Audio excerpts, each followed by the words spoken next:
action, and closest to me we have Carlos Sainz, Kimi Antonelli in the middle, and Lewis Hamilton to left of screen. Very warm welcome to you all. Carlos, you look primed and ready. Let's start with you. We're at the it's a difficult question to write in a report card, but I would say it's been again, I felt with good speed in the car, but it's been very difficult to put two results together through the whole first half of the season. When it was not a reliability issue, it was incident with another rival, and when it's not an incident with another rival, it was you don't even thinking specifically about Williams, the team. What's been the hardest thing for you to adapt to? A mix of things, for sure. Being back racing in the midfield has its challenges. Every little, like I think I've been out of Q1 2 or 3 times by 10 milliseconds, and you know exactly where those 10 milliseconds can be, and it changes your whole weekend because you don't have a car to actually make it back through a field. Like when you have a very competitive or a top 3, top 4 car, if you're out in Q1 or Q2, you can actually still make a difference on race day and make it back through a field. In the midfield, everyone has the same race pace as you, and it's extremely difficult to actually recover unless you do something crazy. And then, just the car obviously feels very different to a Ferrari, very different limitations, very different driving style required, very different setup that I need to find to drive the car.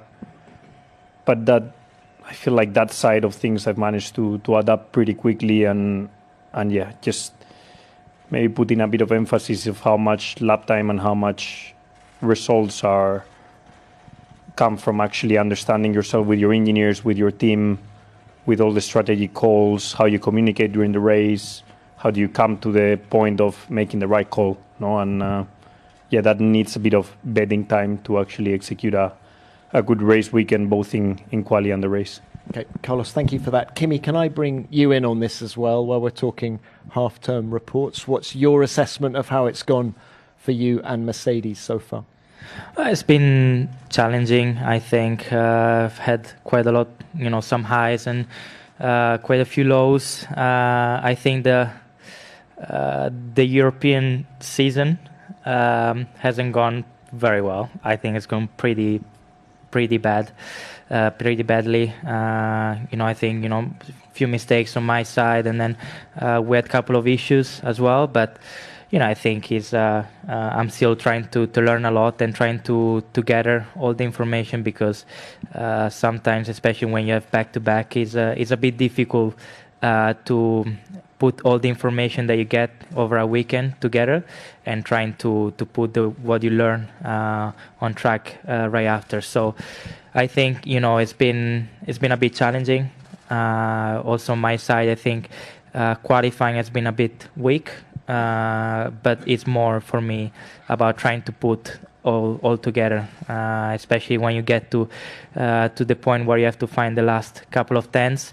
I think I've been not being that good on trying to do the right step. So I think overall it's still been quite positive, because I've been learning a lot, and we've got some good results. But now the second half of the season is important to do the step and to find more consistency myself. We've had 12 races in 17 weeks. Has the relentlessness of Formula One taken some adjusting to for you? Yeah, for sure. I think the rhythm of this first half of the season has been quite high.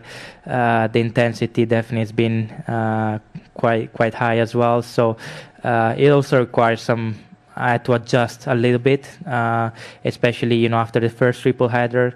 I had to adjust as well the way I was managing energy during those 3 weeks. So I think overall, there's a lot to learn on that side as well, especially on how to manage energy the best way as possible in order to have the most amount for when I go back in the car, and this means also taking time for myself and trying to overall taking time for myself in order to recharge and be able to be focused, especially on the mental side. So I think there's a lot of learning to do on that side as well, but definitely I have much clearer vision and ideas going into this second half of the season.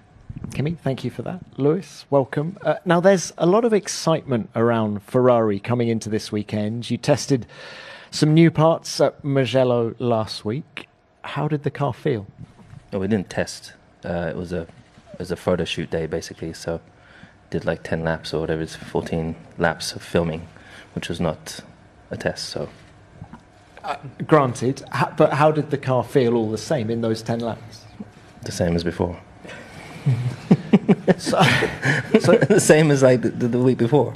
No, okay. But you had the new floor in Austria. You've got new suspension on the car here at Spa. Do you feel this is the moment where we might see what this car is finally capable of? No. I think, well, firstly, we'll get to test the suspension tomorrow. And I'm sure there's going to be learnings from it. We'll kind of figure out how to fine-tune it and to try to extract performance from it. On the simulator, there's no difference. But I'm sure across different circuits, perhaps, there'll be benefits. So I think for me, the positive thing is arriving at the filming day where you see that new bits are coming. You see that we are getting development, because in general, we had an upgrade. We had an upgraded floor in Bahrain. Then it was quite some time before we got another upgrade. I think it was Austria, and so pace-wise wasn't necessarily to what I would have thought we would have. If you look at some of the other teams, they bring them small pieces every single weekend, like Red Bull often do, or Mercedes do, for example, is where these are more like big chunks along the way. So I think I was just really happy to see that there clearly is a big push back at the factory. There are a lot of changes, and then to see the results of those changes takes time. So I was just really grateful to see that we got new parts. We'll try and put them to use this weekend. All right, well, good luck with that. Thank you very much, Lewis. Let's now open this to the broadcasters. Who would like to go first? Yeah. David Croft. Yeah, David Croft, Sky Sports F1. Kimi, I'll start with a question to you. Contract, negotiation, talks, announcements. It's getting to the summer break, normally a good time to make announcements. How are they going? Toto seems to be publicly now saying that it's likely to be you and George. Are you in a position to ask for a 2-year, or is it just a 1 year, or do you have any say in that? Fill us in. That's $1 million question. No, sorry? Is that how much you're getting paid? $1 million? No. I can help you with the contract too. I know how to work Toto. Don't worry. Okay. No, I think I've never been worried, to be honest. I know the situation. I know what the team wants, especially looking at the future. So I think also Toto has been clear recently. So that's obviously good to see. But I think the team is working well. The lineup is good. I mean, me and George are working well together, and we're trying to work together to also have the team to find performances again. So I think we're doing a pretty good job, and also there's a really good atmosphere in the team. It's always nice to go back to the factory and seeing how much the team is pushing, not only for this year but as well ahead of next year. So this means as well that there's a good dynamic in the team, and but I'm sure the team knows what's the best for especially next year, and I'm pretty confident that I'm in a good position. Okay, thank you. Mara? A question to Carlos. Carlos, you know very well Laurent Mekies. You work with him in Ferrari. What do you think he will bring as new team boss to Red Bull? Yeah, he's, I think, an extremely good professional. My time in Ferrari when he was there, I found someone that was incredibly hardworking. He understood very well the driver. He had a special feeling and a special communication with drivers, which I think makes things for the driver at least very comfortable and very very open.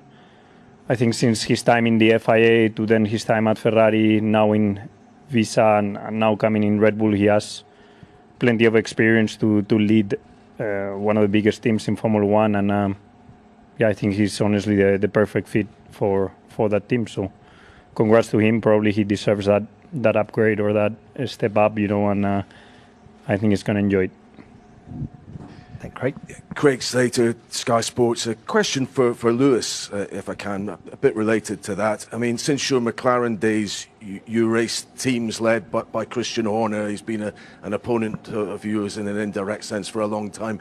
Were you surprised that he went so suddenly? And do you think after 20 years in charge of that team, it will take them time to adjust? I mean, I didn't hear what the question was previously, so... but I don't know, I wasn't really when I'm away from the race weekends, I don't really pay attention to anything that's going on in Formula 1 other than what's happening within our team. So I was neither surprised or surprised. I was just minding my own business. And of course, I think when you change CEO or someone that's running an organization, things, they come with their own formula and more often than not make changes. So that's inevitable, but that takes time. Okay, thank you. Yep. Hi, Mariana from TV Band, Brazil. Lewis, besides the filming day, were you at the factory? What did you do in these off days of Formula One? Yeah, I was at the factory all 2 weeks, a couple of days each week. We did preparation for naturally going over where we were on the previous race, things that we need to change. I hold a lot of meetings, so I've called on lots of meetings with the head of the heads of the team. So I've sat with John, Benedetto, and Fred in several meetings. I've sat with the head of the car development with Loic, with also the heads of different departments, talking about engine for next year, talking about front suspension for next year, talking about rear suspension for next year, things that you want, issues that you have, that I have with this car. I've sent documents, so I've done through the year.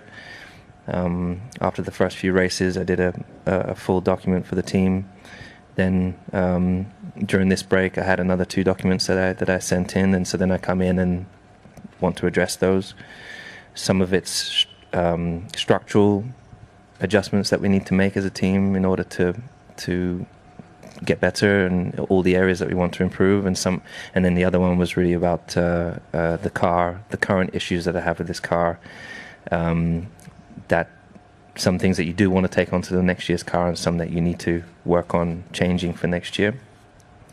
We did development tried the 2026 car for the first time and started work on that, and 30 engineers come to the room and you sit and debrief with every single one of them. So big push, and otherwise just training pretty, maybe a little bit too hard, a bit heavy this weekend. Thank you for that. All right, next, yep. Tom Slade on Spain. Question for Carlos. Carlos, the team decided very early this year that they were not going to bring so many updates as other midfield teams, so it was impossible to imagine that they would catch up. But in the last 5 races, no other team has scored less points than Williams. Do you think it's circumstantial because of these races, or is it a worrying trend? No, I think there's no secret in Formula One. I think if you do such a big commitment from the team to realize that you're not going to bring many upgrades to a Formula One season, you need to expect that sooner or later you will start falling back, because this is exactly how Formula One works. And even the midfield teams, they never sleep. Everyone is bringing every 3 or 4 races a bit of a package, a bit of an upgrade. And in Williams, we brought a couple of things at the beginning of the year with the updates of the front wing regulations, but realistically we haven't brought anything up until now. So no secrets. We expected that. We still believe that is the right call, and we still trust the process and still trust the fact that that will pay off next year. We are doing a massive push on next year's car. I've had already my few simulator sessions with it, and in debriefs we almost talk more about next year than what we talk about this year, even if we are racing this year. I guess the most frustrating part of it is that when we had a very competitive car in the races of Miami, Imola, that's when we had the chance maybe with both cars to score top fives. I was in the top 5 all the way through those races up until something out of my control happened. But and that's where I guess we're missing 20-30 points that could give us that extra bit of space in the championship. But that's how the year has decided to go, and now that we have maybe a bit less competitive car, we need to get those small points. Maybe we are not going to fight for P5s, P4s like we did at the time, but we can still get top 10s, top 8s that will help in our championship.